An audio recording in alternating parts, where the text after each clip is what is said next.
Hello everyone, आप सभी का हार्दिक स्वागत है मेरे यूट्यूब चैनल पर।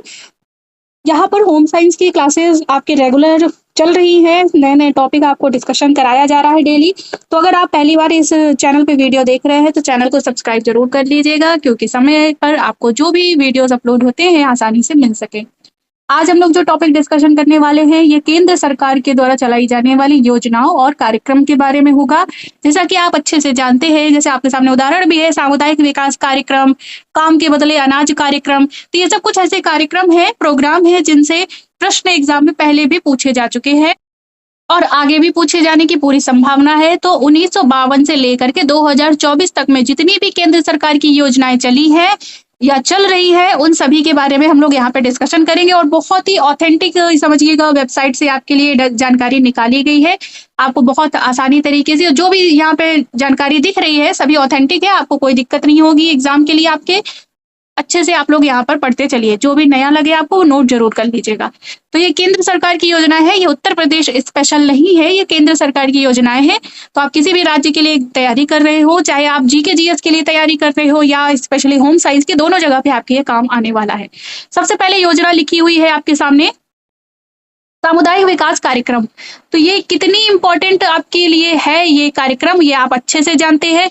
सामुदायिक विकास कार्यक्रम कब शुरू हुआ था? तो ये 2 अक्टूबर 1952 में शुरू हुआ था, गांधी जी के जन्मदिन के अवसर पर 2 अक्टूबर 1952। और इसका कार्य क्या था, किस लिए ये शुरू की गई थी? तो ग्रामीण लोगों के जीवन स्तर में सुधार करना। ठीक है, हम बहुत ज्यादा पेन से यहाँ पर कुछ चीजें लिखेंगे नहीं, ताकि आपको हर चीजें क्लियर दिखती रहे, आप आसानी से अपना नोट करते चले। दूसरा पॉइंट लिखा हुआ है, सूखा संभावित क्षेत्र विकास कार्यक्रम। सूखा संभावित, ये बात ध्यान दीजिएगा, डीपीएपी शॉर्ट में इसे कहा जाता है। तो 1973 से 74 के बीच में ये चली थी। सूखा संभावित क्षेत्रों में लोगों को रोजगार उपलब्ध कराना और सूखे के प्रभाव को कम करने के लिए उत्पादन के साधनों को विकसित करना इस कार्यक्रम का उद्देश्य था। नेक्स्ट बारी आती है मरुभूमि विकास कार्यक्रम। नेक्स्ट पॉइंट है मरुभूमि विकास कार्यक्रम 1977-78 के मध्य में। तो मरुस्थल के विस्तार को रोकना, ठीक है, मरुस्थल के विस्तार को रोकना तथा मरु क्षेत्र का आर्थिक विकास करना इसका मुख्य उद्देश्य था। नेक्स्ट पॉइंट, चलिए आगे बढ़ते हैं हम लोग। ये बहुत इंपॉर्टेंट एक जानकारी आ गई कि काम के बदले अनाज कार्यक्रम 1977-78 के मध्य 14 नवंबर 2004 को सर्वाधिक पिछड़े 150 जिलों में इसे शुरू किया गया था। 2004 में, वैसे तो ये कार्यक्रम 1977-78 से ही शुरू हो गई थी। इस कार्यक्रम का उद्देश्य क्या था? भूख और बेरोजगारी, ध्यान दीजिएगा, भूख और बेरोजगारी का उन्मूलन करना, टिकाऊ सामुदायिक संपत्ति का निर्माण करना, ग्रामीण बुनियादी ढांचे को मजबूत करना और अधिशेष खाद्यान्न का उपयोग करना इस कार्यक्रम का मुख्य उद्देश्य था। आगे चलते हैं, अब और भी बहुत सारे कार्यक्रम हैं, जल्दी जल्दी से देखते चलिएगा। जो नया हो आपके लिए आप उसे नोट कर लीजिएगा। अब लिखा हुआ है पर्वतीय क्षेत्र विकास कार्यक्रम, 5वीं पंचवर्षीय योजना में शुरू हुआ था। पर्वतीय क्षेत्र का समग्र एवं संतुलित विकास करना। अब देखिए, जो पर्वतीय क्षेत्र विकास कार्यक्रम है, अब मान लीजिए आप हिमाचल प्रदेश की तैयारी कर रहे हो, आप पंजाब में एग्जाम देने जा रहे हो, चंडीगढ़ में एग्जाम देने जा रहे हो, तो वहां पर ये सब क्वेश्चन इजिली पूछे जा सकते हैं। फिर ये आया बहुत इंपॉर्टेंट ट्राइसेम 1979 में। तो ग्रामीण युवाओं को स्वरोजगार हेतु तकनीकी एवं उद्यमिता कौशल प्रशिक्षण या ट्रेनिंग देना। ठीक है, किसके लिए था ट्राइसेम? तो युवाओं के लिए था, अच्छे से आप ये जानते हैं। फिर आता है एकीकृत ग्रामीण विकास कार्यक्रम, IRDP, integrated rural development programme, 1978 में शुरू हुआ था। 2 अक्टूबर 1980 को ये लागू हुआ था। कब शुरू हुआ और लागू हुआ, दोनों डेट अलग अलग है। तो एग्जाम में ऐसा भी पूछा जाता है कि कब शुरू हुआ था या लागू हुआ था, तो ईयर को आप अच्छे से ध्यान दीजिएगा। इस कार्यक्रम का मुख्य उद्देश्य यह था कि गरीबी उन्मूलन करना तथा स्वरोजगार का सृजन करना, मतलब अपने बिजनेस को शुरू करने के लिए अवसर देना। फिर आता है development of women and children in rural area, जिसे शॉर्ट में ड्वाक्रा भी कहते हैं, इसको भी अच्छे से ध्यान दीजिएगा। 1982 लिखा हुआ है समय। तो ये कब शुरू हुआ? तो ग्रामीण क्षेत्र की महिलाओं एवं बच्चों का विकास करने के लिए 1982 में ये शुरू किया गया था। इंदिरा आवास योजना 1985, तो SC ST और गरीबी रेखा के नीचे के परिवार को आवास हेतु अनुदान प्रदान करना इस कार्यक्रम का मुख्य उद्देश्य था। अब बारी आती है जवाहर रोजगार योजना, नेहरू रोजगार योजना। दोनों ध्यान दीजिएगा। ये जवाहर रोजगार योजना 1 अप्रैल 1989 में शुरू हुई 1989 में, और नेहरू जो रोजगार योजना है ये अक्टूबर 1989 में शुरू हुई थी, दोनों ही 89 में। ठीक है। ग्रामीण क्षेत्रों में बेरोजगारों के लिए अवसर रोजगार सृजित करना और शहरी बेरोजगारों को रोजगार उपलब्ध कराना। ये बात ध्यान दीजिएगा कि जो जवाहर रोजगार योजना थी ये ग्रामीण क्षेत्र के लिए थी, और नेहरू जो रोजगार योजना थी ये शहरी, ठीक है, ये ग्रामीण क्षेत्रों के लिए थी और ये शहरी बेरोजगारों के लिए थी। 10 लाख कुआं योजना 1988 से 1989 के मध्य में गरीब सीमांत एवं लघु कृषकों को सिंचाई के लिए निःशुल्क बोरिंग की सुविधा दी गई थी। प्रधानमंत्री रोजगार योजना, तो ये देखिएगा 2 अक्टूबर 1993। प्रधानमंत्री रोजगार योजना शिक्षित बेरोजगार युवाओं को विनिर्माण व्यवसाय या सेवा में अपना उद्यम शुरू करने के लिए आसान सब्सिडी युक्त वित्तीय मदद उपलब्ध कराना। रोजगार आश्वासन योजना 2 अक्टूबर 1993। प्रत्येक परिवार के अधिकतम 2 युवाओं को 100 दिन तक लाभप्रद रोजगार उपलब्ध करना। ठीक है।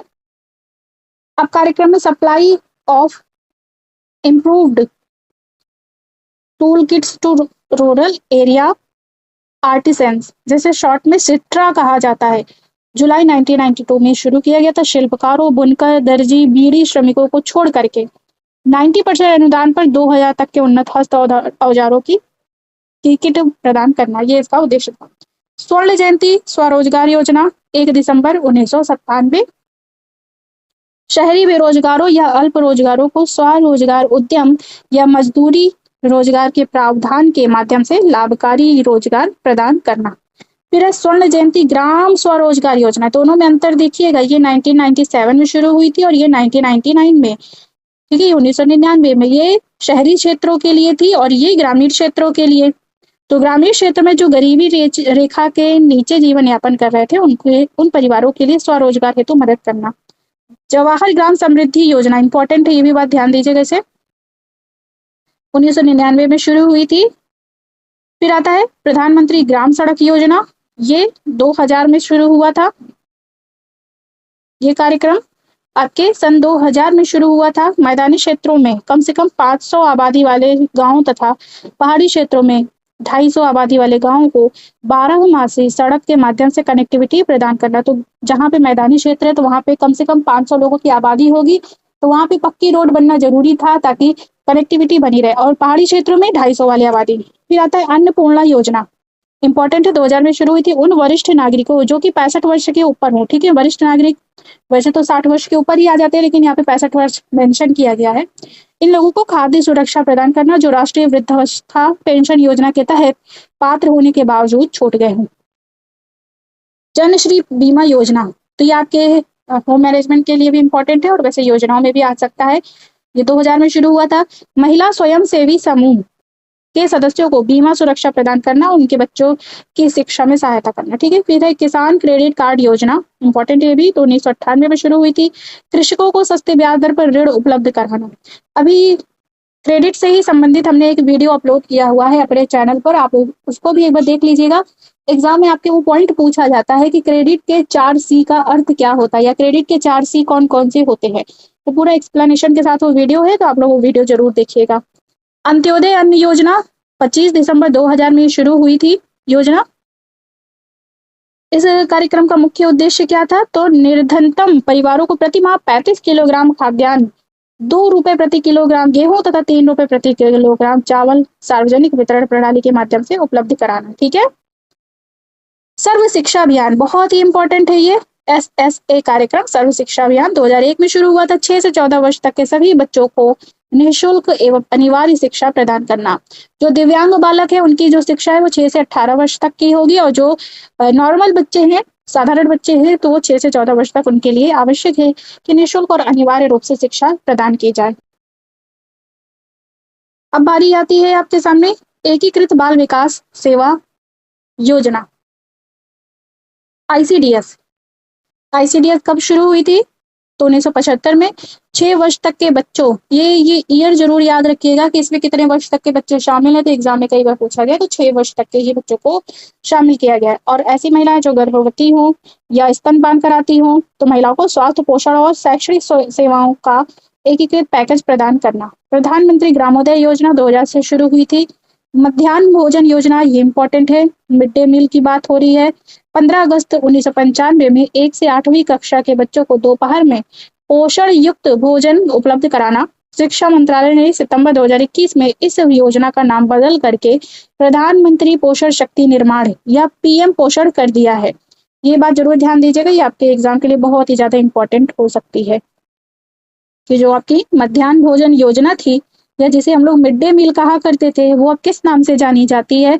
तो सन 2021 के बाद से इसे हम लोग पीएम पोषण या प्रधानमंत्री पोषण शक्ति निर्माण के नाम से जानते हैं।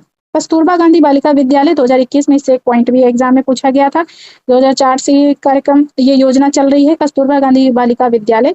SC, ST, OBC, अल्पसंख्यक एवं गरीबी रेखा से नीचे जीवन यापन करने वाले परिवारों की लड़कियों की शिक्षा के लिए आवासीय विद्यालय खोलना। आपके क्षेत्र में भी ऐसा कोई ना कोई विद्यालय होगा, कस्तूरबा गांधी विद्यालय, जहाँ पे बालिकाएं पढ़ती हैं, वहां रहती भी है, उनके रहने खाने की सारी व्यवस्था रहती है। भारत निर्माण योजना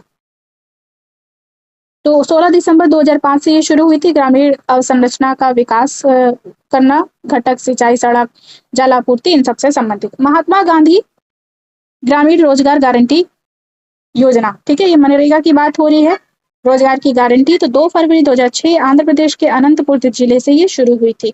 ज्यादातर प्रोग्राम आप लोगों ने ये देखा होगा कि राजस्थान से शुरू हुई है, ज्यादातर ऐसा ही होता है।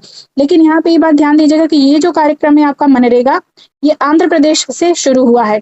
अब इसकी उद्देश्य क्या था, देख लीजिए। इसका उद्देश्य जो अकुशल श्रमिकों को, जो कुशल नहीं है, जिनमें कुशल है, स्किल है, वो तो कोई ना कोई कार्यक्रम काम कर ही रहे होंगे धनोपार्जन के लिए, लेकिन जिनमें कोई कुशल नहीं है, कोई स्किल नहीं है, ऐसे व्यक्तियों को 100 दिन का गारंटी युक्त रोजगार उपलब्ध कराना।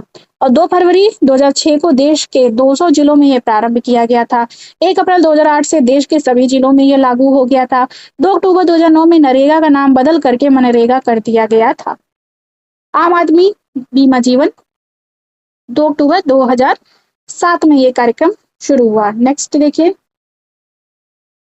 नेक्स्ट राष्ट्रीय स्वास्थ्य बीमा योजना 1 अप्रैल 2008। राष्ट्रीय साक्षरता मिशन 5 मई 1988, इंपॉर्टेंट है ये। 15 से 35 आयु वर्ग के निरक्षर लोगों को व्यवहारिक साक्षरता प्रदान करते हुए 2007 तक 75% साक्षरता का लक्ष्य हासिल करना, ये इस कार्यक्रम का मुख्य उद्देश्य था। राष्ट्रीय साक्षरता मिशन 1988 की बात हो रही है। 15 से 35 आयु वर्ग के लोगों को इसमें शामिल किया गया है। साक्षर मिशन, अब देखिए शब्द वैसे ही आपको मिल रहे हैं, लेकिन काफी अंतर फिर भी है। ये 1988 और ये 2009 की बात हो रही है। राष्ट्रीय साक्षरता मिशन अलग है, साक्षर भारत मिशन अलग है। ये 8 सितंबर 2009 को शुरू हुआ था। प्रौढ़ महिला साक्षर बनाना, ठीक है, महिलाओं को साक्षरता दर, महिलाओं में साक्षरता दर बढ़ाने के लिए कार्यक्रम शुरू हुआ था, ठीक है। अब आता है राष्ट्रीय ग्रामीण स्वास्थ्य मिशन NRHM, 12 अप्रैल 2005 से ये कार्यक्रम शुरू हुआ है। मिशन ग्रामीण क्षेत्रों में महिलाओं, बच्चों और गरीबों के लिए गुणवत्तापूर्ण स्वास्थ्य देखभाल की उपलब्धता और पहुंच में सुधार करना।